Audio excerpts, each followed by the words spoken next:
95% of our portfolio, it's comprised in 3 zip codes. If you search them, they're the zip codes with the highest crime rate in the city. But also they are boxed in between areas that are becoming or have become very affluent, very trendy, very hipster, very expensive. So my entire portfolio, it's in 4 zip codes.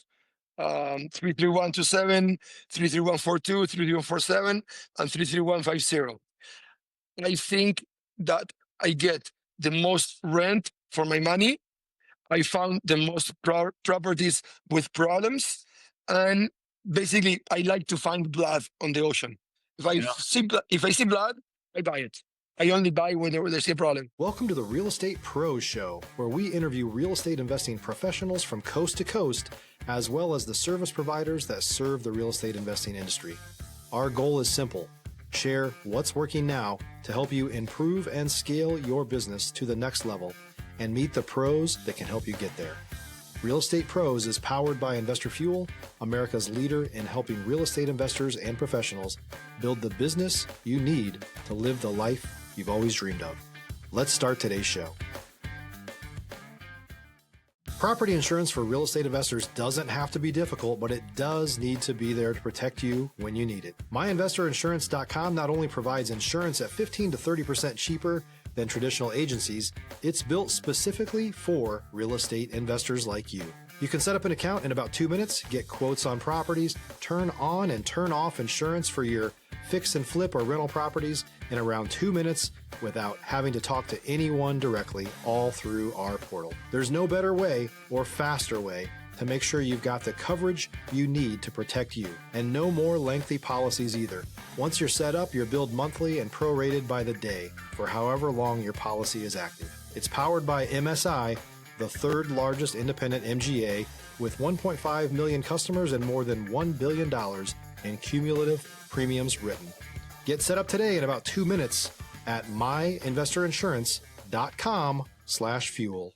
Hey folks, welcome back to the show. Today's guest, Alejandro Maya, is an investor in emerging neighborhoods in Miami. It's great to have you on here, Alejandro. I always like to start off at the top of the show by asking guests how they got started in real estate. I got started by chance, I guess, in 2005. I was off the boat, as you would say. Just got here in 2003. And I got my license in 2003. At the moment you buy something and the next 2 months after you would sell it for a profit. And I saw there was 100% financing. So I started buying some units, 100% financing, and getting them and getting them rented. And with the rent, I would go the mortgage. Maybe it was a little upside down. I was buying mostly for speculation purposes until I accrued a vast portfolio. And up until the crash of 2008, when really got burned, went kind of bankrupt, lost all the properties, lost all my money, was left with literally $500 in my bank again. So when we talk about that time frame, I'm curious to get your perspective. So there's a lot of people who went through that. Do you think that was, good experience to have that pre-2008 market? Or is it almost like irrelevant now because it's such a different market now? I mean, I have gray hair, so all experience is good experience. The bad experiences is what teaches us what not to do in the future. I did learn a lot from my mistakes. I don't buy anymore for speculation. I only buy today something that I know I could sell tomorrow in the open market for more money. It's like very basic, but before you bought thinking that you will sell for more money, you will buy a market price and you would sell for more money in 6 months. Yeah. I only buy distressed. I only buy properties that are distressed, broken, with paper problems, liens, violations, things that I know I'm getting a probate or a divorce. I only buy something I know there's a problem behind it. So I know that I'm getting some percentage points below many percentage points below market price. Stop living on an island and join the #1 mastermind in America for professional real estate investors. Investor Fuel is a community of hundreds of the nation's top investors working together to build stronger businesses and better lives. In addition to the amazing community of real estate investors acting as a board of advisors for one another, Investor Fuel members have access to 100% funding on purchase and repairs for our members only, a health insurance program, and benefits and discounts that more than pays for the membership of most of our members, meaning it's actually costing you money to not be a member of Investor Fuel. If you're looking to scale your business and build a business that allows you to live the life of your dreams, please visit investorfuel.com today and book a call with our team. Right. When we talk about the distressed space, people, unfamiliar with Miami may say, "Well, where's the distress in Miami?" But when you're looking at some of these areas, you mentioned a couple, foreclosure, physical distress, probate. Do you have one area that you prefer to find this distress, or are you looking at multiple and it's wherever the deal comes? 95% of our portfolio, it's comprised in 3 zip codes. If you search them, they're the zip codes with the highest crime rate in the city. But also they are boxed in between areas that are becoming or have become very affluent, very trendy, very hipster, very expensive. So my entire portfolio, it's in 4 zip codes. 33127, 33142, 33147, and 33150. I think that I get the most rent for my money. I found the most properties with problems, and basically, I like to find blood on the ocean. If I see blood, I buy it. I only buy when there's a problem. Now, when we talk about the distressed space, there's of course so many reasons why these properties can become distressed. It could be, people falling behind on bills. It could be probate. It could be divorce, death in the family, etc. Uh, has your approach to acquisitions changed over the years? Do you have, a preferred acquisition method? Some people will go to the foreclosure auction, for instance. Well, we started this year.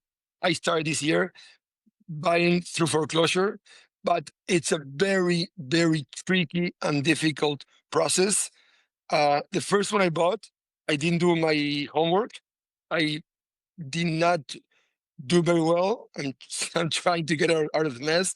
So the lesson is, regardless of having 20 plus years of experience, you still make mistakes. So I focused on listings, wholesalers, properties that have been on the market for a while, and then I go in. Oh, I also buy from my neighbors. They know us. I'm very hands-on, very hands-on. I visit my areas and my properties maybe twice a week, 3 times a week. I'm always there. So there's always somebody telling me, "Hey, such and such wants to sell the property. They need to sell. They want so much." I go there and they say, "Listen, this is the reality. I can pay this much, but we can close in a week." I get deals and leads from wholesalers because it's been 15 years doing this. Actually, I got burned in 2008, so Yeah. I took a hiatus of 5 years. I was in the restaurant business. I I saw a brick and I run. I got burned so much, so hard during the crisis. So I got back into it in 2013, Yeah. and then I will only buy houses that I will get positive cash flow from day one, and even pay my mortgage. I would use her money, fix them, sell them, get more money, buy 2 more, fix them, sell them. And then in 2019, I stopped selling. I started using the BRRRR method.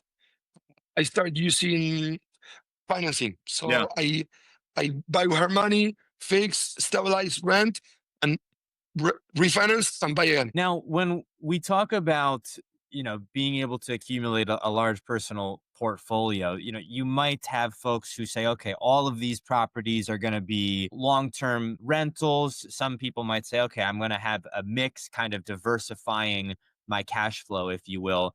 Are you all in the long-term rental space? Do you do any short-term rental as well?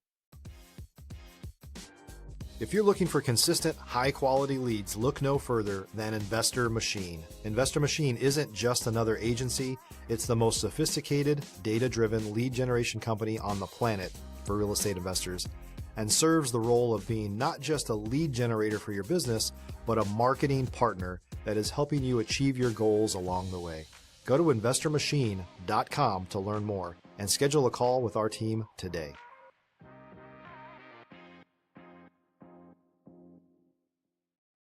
Well, it's funny you ask. We have a team. This is a family business. My wife works with me. My sister works with me. I have two really close friends that work with me. We have two separate management companies. One, and we are the management companies. I don't trust management companies. Yeah. I think that's a key. If somebody wants to learn something from this, manage your own properties. At least works in our case. Yeah. We have one area that's long-term property management, and 95% of our tenants are Section 8, which is a whole different world in itself. And a second portfolio, we have short-term rentals. They're also in emerging areas. We have studios, 1 bedroom, 2 bedrooms, 3 bedrooms, and 4 bedrooms. We make them beautiful. We furnish them. We set up furnished patio, and we have them when they're not rented with Section 8 tenants, or when they're not rented with a long-term tenant. I mean, properties get vacant. So in the meantime, I put them on Airbnb. So at any time, we will have a certain number of houses on Airbnb that helps us with the cash flow, Yeah. because a house could be on the market for a few months, especially in this market. This year has been very challenging in terms of renting properties. I guess it's because there's been so many people moving out of Miami due to political reasons, deportations, a lot of inventory, new inventory. So I became very aggressive trying to rent properties, offering incentives, offering zero security deposits, offering a gift card, offering we help with the moving, we give them the furniture for free. A lot of incentives in order to fill the houses long term.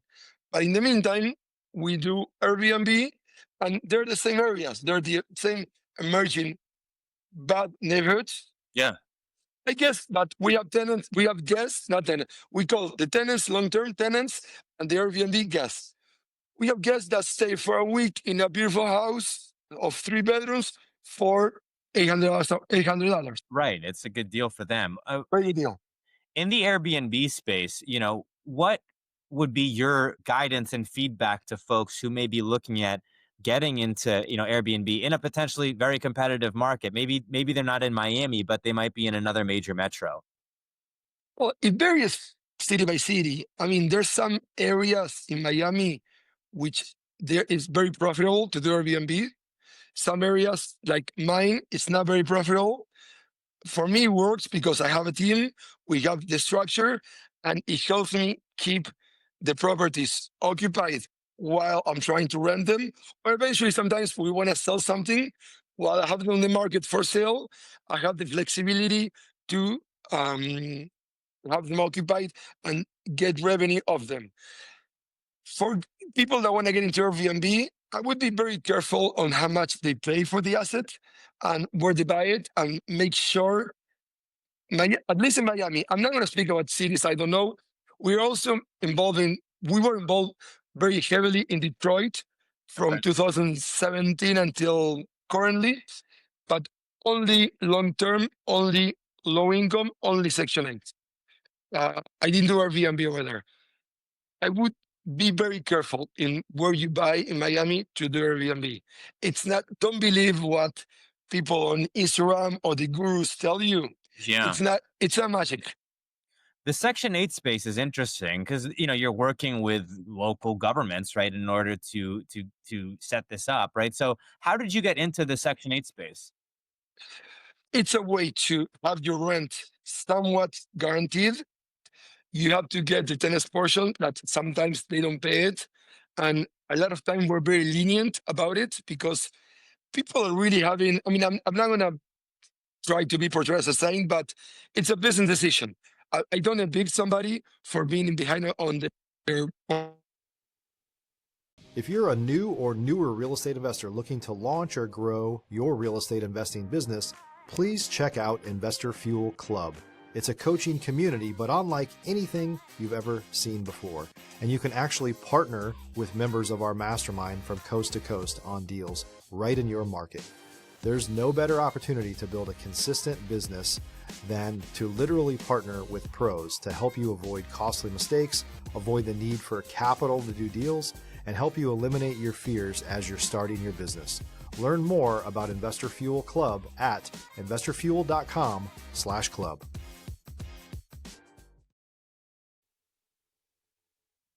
And I'm still getting my Section 8 rental. You know what I mean? So it's a segment.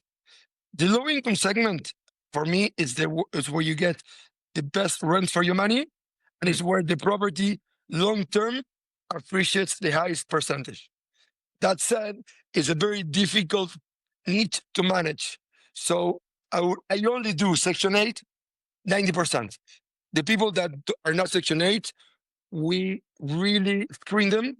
And we have some good tenants, but according to my experience, most of my evictions have been by non-Section 8 tenants.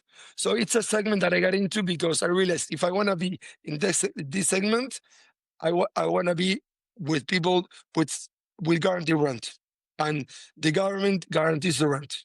When we talk about Section 8, what are some of the issues that can come up, and what are some of the difficulties that people face either getting started or, scaling their business? Well, to scale your business, you gotta use debt a lot. That's the only way to scale your business. Be aggressive, be hands-on, buy. I would advise against the turnkey properties. Okay. I mean, you gotta really be involved. At least in my experience, this is what I do for a living. I'm very involved. So my giveaway would be buy properties that need fixing. Fix them. I mean, not yourself. Hire somebody to fix them. Oversee what they do. Don't go over budget, and try to scale your tenants as good as possible. Last year, I would list a property and we have 5 applications within 3 days. Yeah. This year, I am taking what I get. I'm trying to trust the people, see how they speak on the phone, check they don't have evictions, check that they don't have bad criminal record. We accept some criminal record. We are very against what most property management companies, we're very lenient in order to fill out the houses because we need the revenue. That's our only source of income. Yeah. We had more good experiences than bad experiences. I guess with the volume that we have, you're going to have some bad apple here and there. But for the most part, the Section 8 tenant is a very grateful tenant. We provide a very nice, clean, safe house. If a roof is leaking, I don't put a patch. Usually, I change the roof, and I know that I have a roof for 10 years. Yeah. If the AC is not working properly, more likely than not, I would change the AC and put a new unit. So then I don't have a problem for the next 5 years. I make sure that my team changes the filters, so we don't rely on the tenants changing the filters. That's how we do proactive maintenance rather than reactive maintenance. I want to ask you specifically about some of the difficulties that people will face in finding these properties to then fix them up. I'm seeing right now, for instance, I'm a Texas licensed realtor. It's becoming more and more challenging to do fix and flip. That's not to say that it's impossible, but even to fix and hold is becoming more and more challenging. How have you been able to navigate this when, new construction seems to be very popular? And then also too, when people may be looking at, well, I have this option here, but I could go rent an apartment. How are you navigating that? Well, funny you ask. In terms of this year, we been more actively seeking properties in the zip codes that I like, that I could tear down and build townhouses. So we are focusing into new developments. We're not doing fix and flips anymore. The margins are too small. So we are adding value by doing construction. Yeah. And for people that looking to move into an apartment rather than a house, apartments are typically, especially these new constructions, are very strict when it comes to accepting a tenant. Yeah. For instance, I rented a duplex unit at 2-1 yesterday for the same amount of money that they would have paid at a new construction. And this is a very old remodel construction. It's a Section 8 tenant. But I let her move in with a big dog.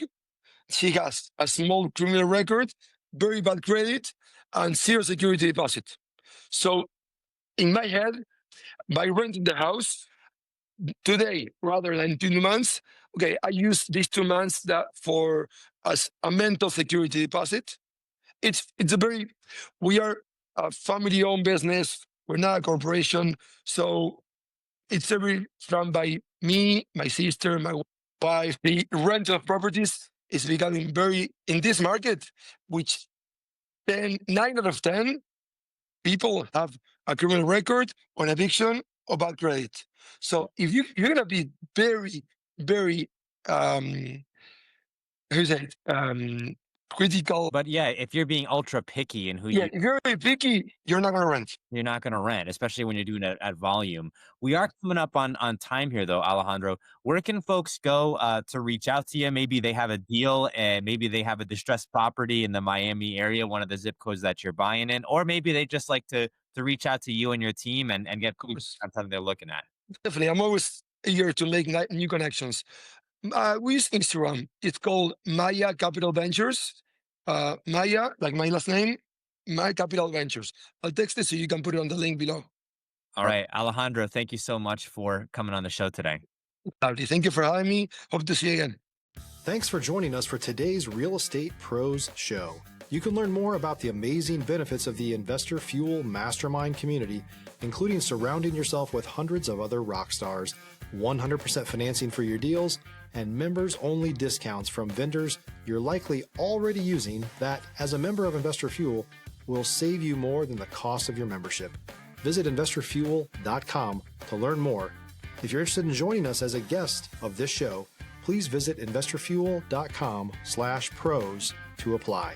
You can also check the show notes for access to free resources, how to get access to world-class lead generation, and much more. Don't forget to subscribe so you never miss another episode. Have a great day. We'll see you on the next show.